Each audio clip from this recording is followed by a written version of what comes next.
everyone, it's Therese here with Ielts, and today we're speaking about the speaking part of the Ielts exam.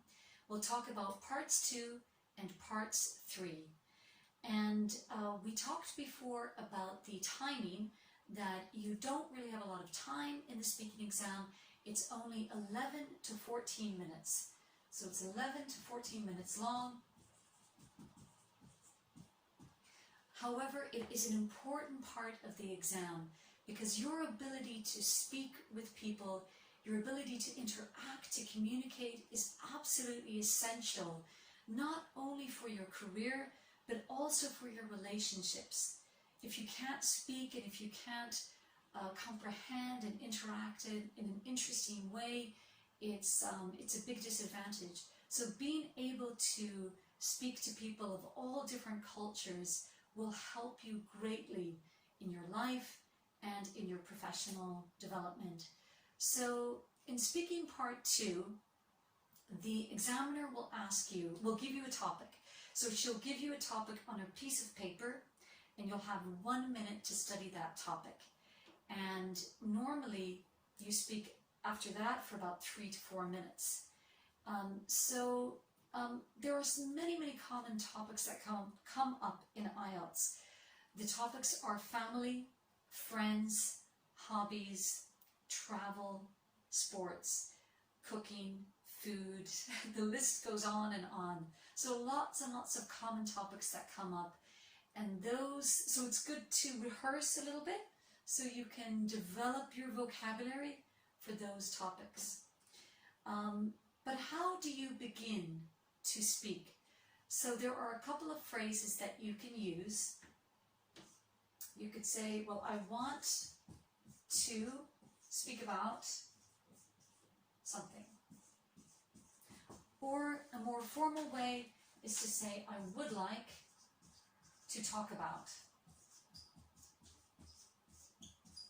So those are expressions that you can use to get started, and then you get the ball rolling. So for example, maybe the topic is friends, a very common topic. And so the examiner might ask you to talk about friendship or about friends. So you could say, well, I want to speak about my friend Mary, or I would like to talk about my friend Peter. So that's how you can get started. So how to go from there? If you want to be a good speaker, you need to improvise. You need to be able to go from one point to another to another. That is what a good speaker does. A good speaker thinks on his feet. And also, you may not know what topic you will discuss in advance, so you need to be able to create from one point to another. The other thing is that the examiner will be testing your grammar range. So it's good to use the past tense, the present tense, and also the future tense. So if you say, well, I would like to speak about my friend Mary, you could say, well, I met Mary in school. So that would be one reference to the past. So the examiner knows you can use the past form correctly. Present form. I often play tennis with Mary at the weekends. So here you're using your present form with an adverb of frequency. So you're proving that you can use adverb of frequency and present simple. So now the examiner knows you can use the past and the present form. And in the future, let's see, next year, Mary will work abroad in a new job, for example. So you're using your future form, Mary will or Mary is going to. So obviously you won't use such short sentences, or if you do, you will be expanding. But the idea is that you can show that you have the grammar range, that you know the tenses. Okay? So past, present, and future. You know your grammar. Now, how to improvise? What do you talk about? A useful technique is what I would call what, where, when, and how. And why. So you can speak about something, where it happened, when, how, and why it happened. And that's one way of improvising. So I met Mary at school. I met her 10 years ago. I met her during class. You know, we were studying the same subjects. We became friends because we had a lot in common, and because I liked her, or because she was wonderful. So what, where, when, how, and why, that's a good way to improvise. Instead of giving one piece of information, give 5 pieces of information. Of course, you only have 3 to 4 minutes, but that should be enough time to start to improvise your ideas. Okay, so let's move on now to part 3. Okay, so part 3 of the Ielts speaking exam. So you have about 4 minutes in part 3 of the exam. And so during this part of the speaking test, normally you have a little bit more abstract discussion about the subject that has probably been introduced in part 2. So for example, if the examiner asked you about a friend, then maybe in part 3 you'll speak about friendship. Or if the examiner asked you about the internet, if you use the internet, then maybe in part 3 you'll speak about the internet in general. So it's a little bit more abstract, and the idea is that the examiner wants to see if you can give your opinion, if you can make predictions about the future, and also if you can make comparatives.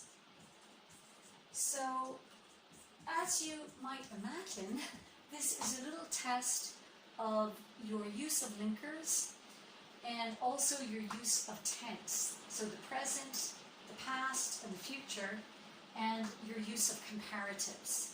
So again, having linkers and having cohesive devices will really help you. So let's take a subject. So if the examiner asks you about the use of the internet,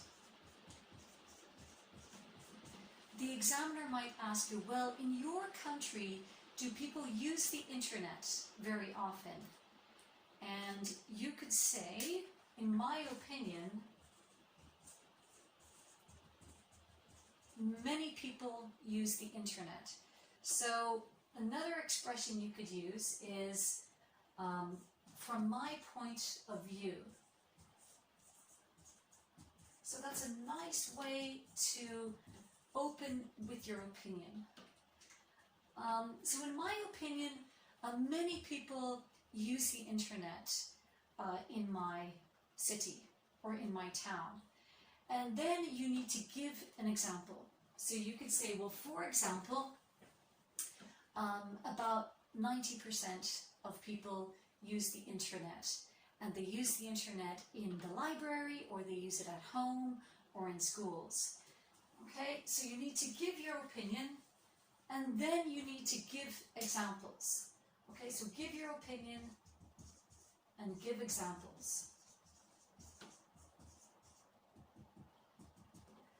All right, for example is a good linker. Or for instance. For example or for instance. And then you need to try to develop your opinion. So the examiner might ask you, well, is this a good thing? Do you think that the internet is a good thing? And you could say, yes, I believe the internet is very good for many reasons. And then you need to start to give your reasons. So, I believe this is a good thing for many reasons. So, for example, so again, those linkers are very important because you will be marked on your use of cohesive devices.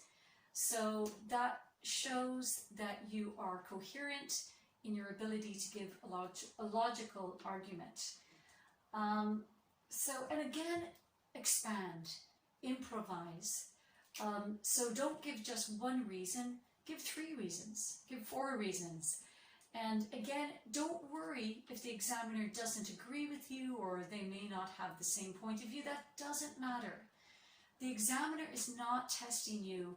It's not a discussion. He's not testing you on whether you're going to get on with him or not. He's testing you simply on your ability to express yourself. So to wrap up, in the speakings part 1, 2, and 3, you will be tested for your pronunciation, how you pronounce in English, and if you are understandable, and your range of language, your coherence and cohesion, and of course your grammar range. The examiner will also test you on whether you have achieved the task achievement. So if he asks you a question, you are expected to answer or to improvise on that question.